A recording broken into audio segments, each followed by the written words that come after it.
I love Five Nights at Freddy's. I've been a fan of this series since the first game came out. Well, not like the day the first game came out. I wasn't just browsing the Steam Greenlight page, refreshing it until something new came along.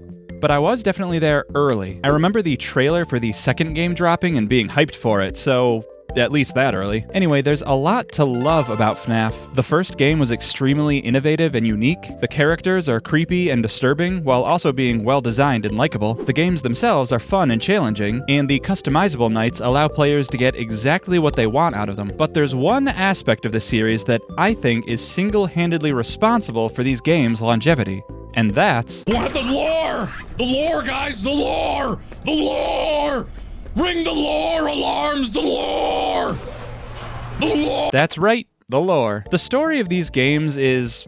well, it's challenging, to say the least. Very rarely does this franchise offer anything tangible that we, as fans, can grasp onto and say, this is a thing that absolutely happens in this story. It's just not the way Five Nights at Freddy's works. Instead, we get snippets, breadcrumbs that lead us right to the front door of some kind of understanding, only for us to find out that that door is locked. There's a lot to be said about the mystery box style storytelling that this series engages in, but there's no doubt that this series would be nowhere near the same level it is now without it. It's because of this enigmatic structure that FNaF first started gaining popularity right here on YouTube. Sure, there are the jump scares, and a lot of it has to do with how fun it is to watch people actually play these games, but that gets old fast. You know what doesn't get old fast? Theorizing. I can tell you that from first-hand experience, being someone who's been trying to understand this series for over 10 years now. My God, has it been that long? I personally haven't been making any videos about it, but lots of other people have. The entire internet has been abuzz with theorizing about these games, puzzling over every detail of them, trying to piece together a coherent and satisfying narrative ever since that very first night we spent at Freddy Fazbear's Pizza. And I'm here to tell you that it was all pointless. FNaF can't be solved, and I'll tell you why.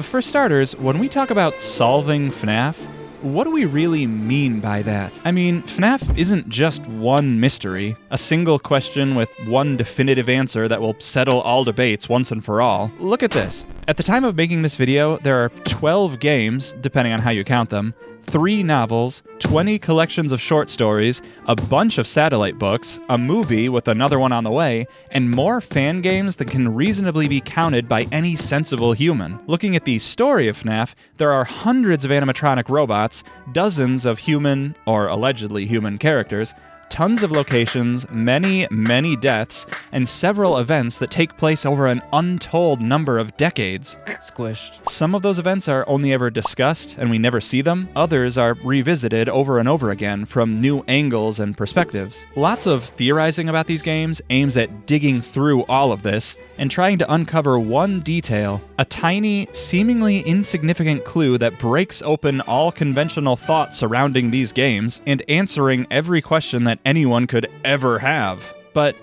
that's just never going to happen. For example, if we were to ever figure out who Cassie's dad was, we think we know.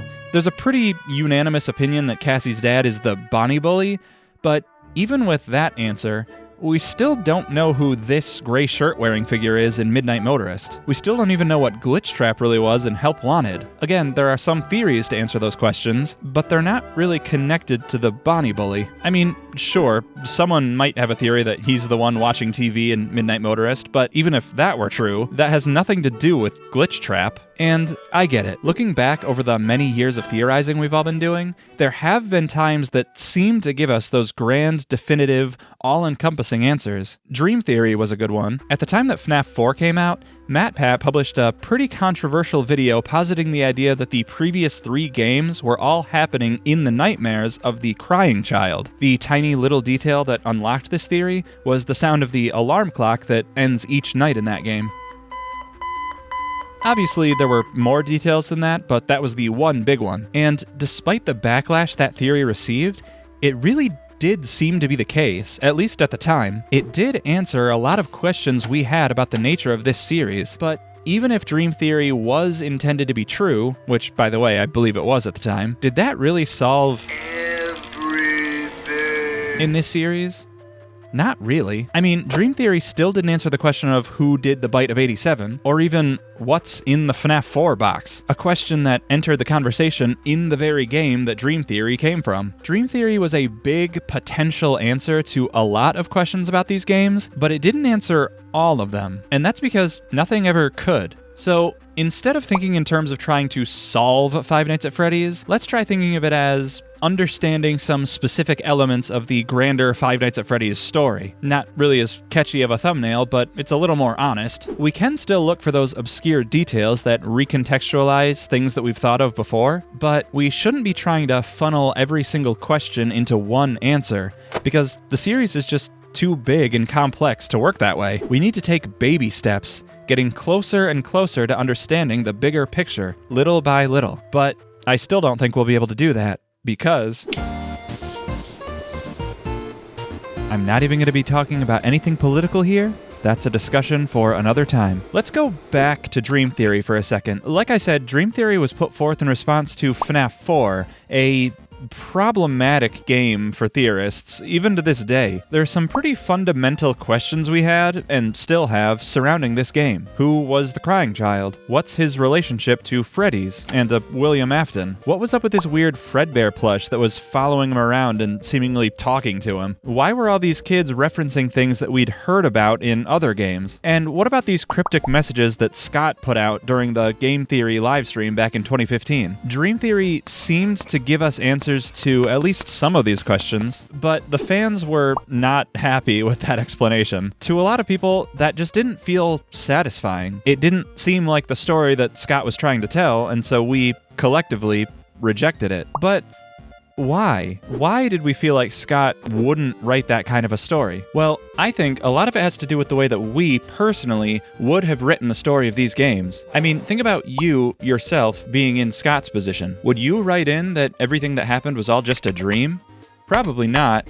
Probably not. I was just curious. It's not a very popular twist ending, but the thing that we have to remember is that just because a lot of people are really against Dream Theory doesn't mean that everyone is. In fact, despite the massive outcry against Dream Theory, lots of people actually believe that Dream Theory is, or at some point was, true. Take a look at this poll that MatPat posted in a now non-existent website back in 2015. You see that tiny, minuscule difference between the people who believe in Dream Theory and those who don't? Here, I'll zoom in really far so you can see which one's bigger.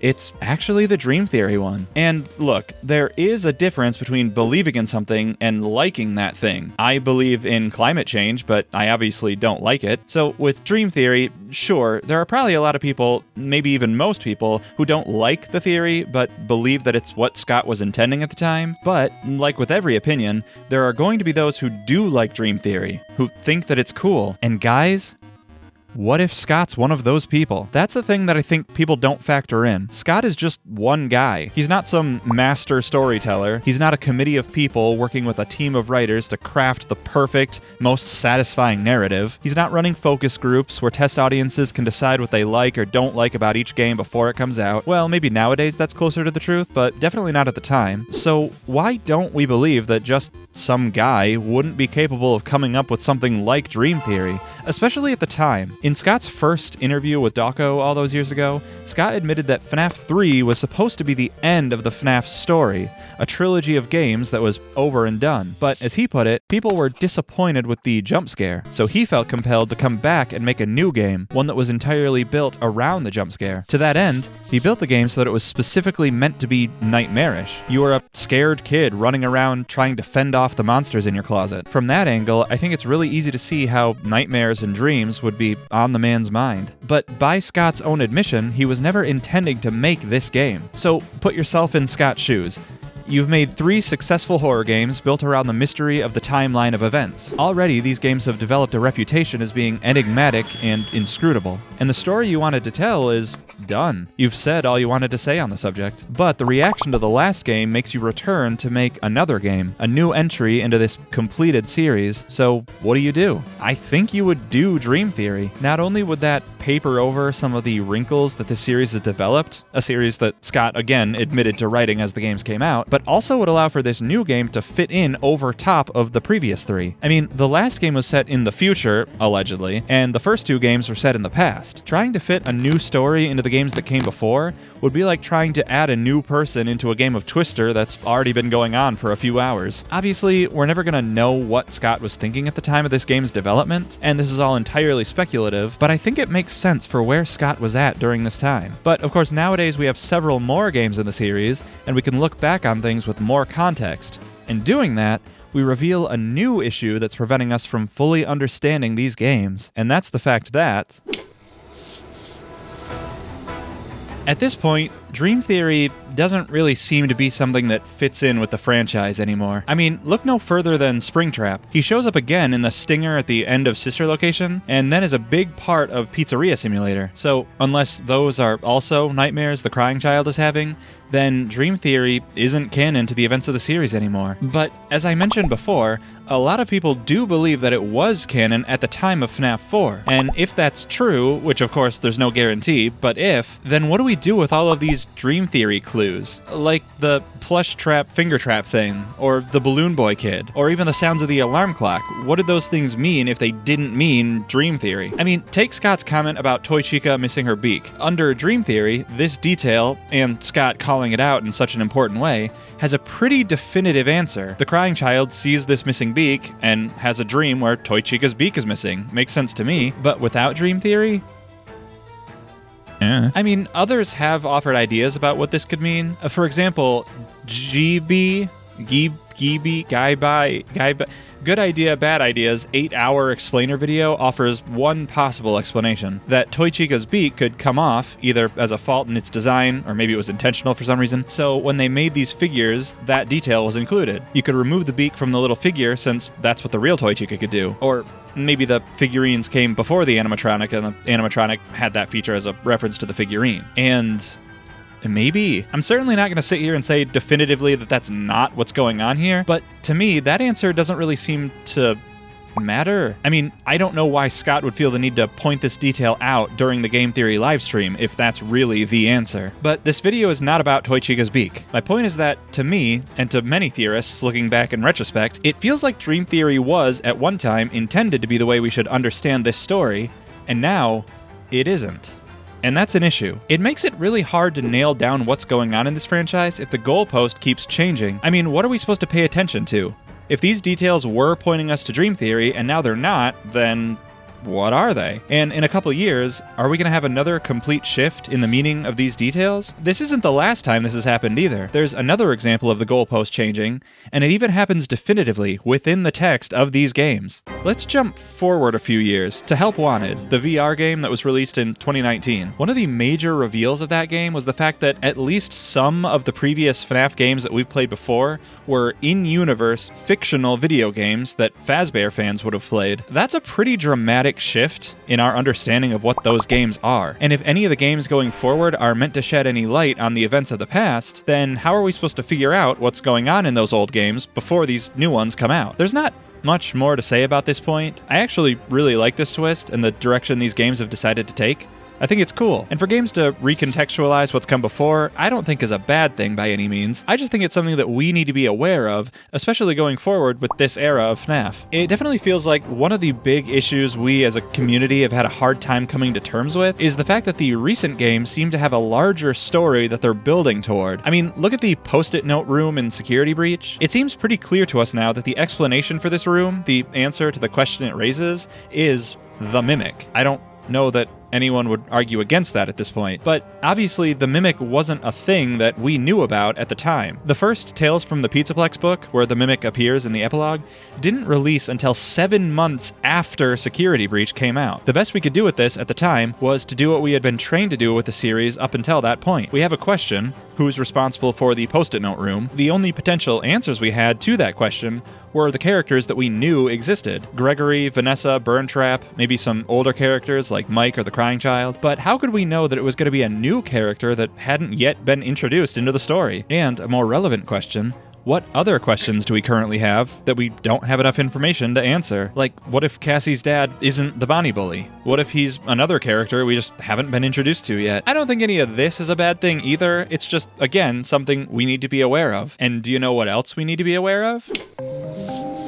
That was a flawless segue, wasn't it? Back when the first game was released, Scott Cawthon was the only one working on them. Sure, he might have gotten some help from family and friends, some assets from the internet, and as the series went on, a few others joined the team, voice actors, translators, a few additional programmers, but it was still all Scott Cawthon for the most part. All of that changed with Help Wanted. This was the first game where Scott truly collaborated with another company, and it really worked out well for him. It's certainly one of my favorites, and so the collaboration continued right on to Security Breach. I have a lot of thoughts on Security Breach, more than can fit into this video, which is already getting pretty long, but I think the most damning thing that can be said about Security Breach was actually said from the mouth of the man himself, Scott Cawthon. Were you happy with the release of Security Breach when it first came out? Security Breach, there's a really big story behind that. A lot of things just didn't align up perfectly for that, and there were a lot of reasons for that. I had a very specific story in mind, and it is very different than the one that got in the game. And I think a part of that is the way that I conveyed that to Steel Wool. I was trying to tell Steel Wool to do specific things throughout the game, and I thought I could do that without telling Steel Wool the story plot. And I can give you a really easy example for this. Originally, Burn Trap was never supposed to move. He was supposed to just be something you saw in the corners, almost like a some kind of decaying movie prop, and you never fully understood what his purpose was. Well, obviously that's not what we got in Security Breach. In Security Breach, we got a capsule opening and purple smoke flowing out, and him climbing out and coming to get you. And so it's just not quite the same things. And so really what you ended up having were the same pieces, but telling completely different stories. There's a lot that can be read into here about the nature of how Security Breach came to be, and it's not going to do any good to speculate over who intended what and what went wrong in the miscommunications between who. There's no point to doing that, which is kind of the problem with Security Breach, because now, given what we've heard from Scott about the nature of this game, what actually is Security Breach? I mean, in the context of the FNaF canon, what is it? And what can we look at within it to help us understand the story? Here's what I mean by this. After Security Breach came out, MatPat and the team over at Game Theory put out a video suggesting that Gregory, the main character of that game, was actually the sinister Patient 46, and that he was behind the other therapists disappearing. To me, I've always had an issue with this. Playing through Security Breach, sure, Gregory does some brutal things to the Glamrock animatronics, but he never really felt like a sinister character. He seems more like a clueless kid, trying to avoid danger and help those in need. There didn't really seem to be an emotional connection between who Gregory was supposed to be and what we saw on screen. But then, after the story GGY came out, it seems pretty unambiguous that this was, in fact, the intention after all. Gregory and Patient 46 almost have to be the same person. That still feels unsatisfying to me, given how Gregory comes off in Security Breach, but now, given what Scott has said about the development of that game, there's a lot more I'm willing to forgive. Again, we don't know all the details about what might have gotten lost in the mix of this game's development, but if the characterization of Gregory is one of those things, then sure, Gregory is Patient 46, no questions asked. All of that being said, the fact that MatPat was able to point to that, given the way Security Breach turned out, maybe it doesn't matter in the end.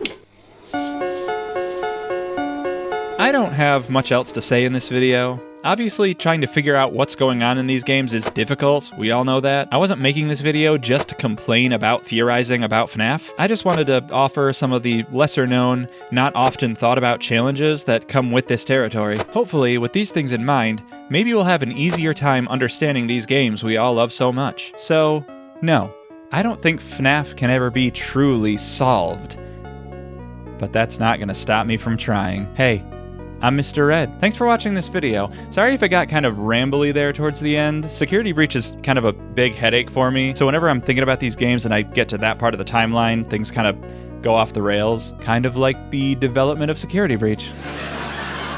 Anyway, I'm going to be making videos on Five Nights at Freddy's. This one's definitely a lot more complainy than the other ones, so don't worry about that. I have some videos in mind about the timeline of events given recent developments, some thoughts on the Mimic, and the nature of the games in relation to the books, which I'm sure we're all very excited to open that can of worms again. So yeah, subscribe for more videos in the future, and thanks again. All right, see you then, everybody, and remember, keep watching.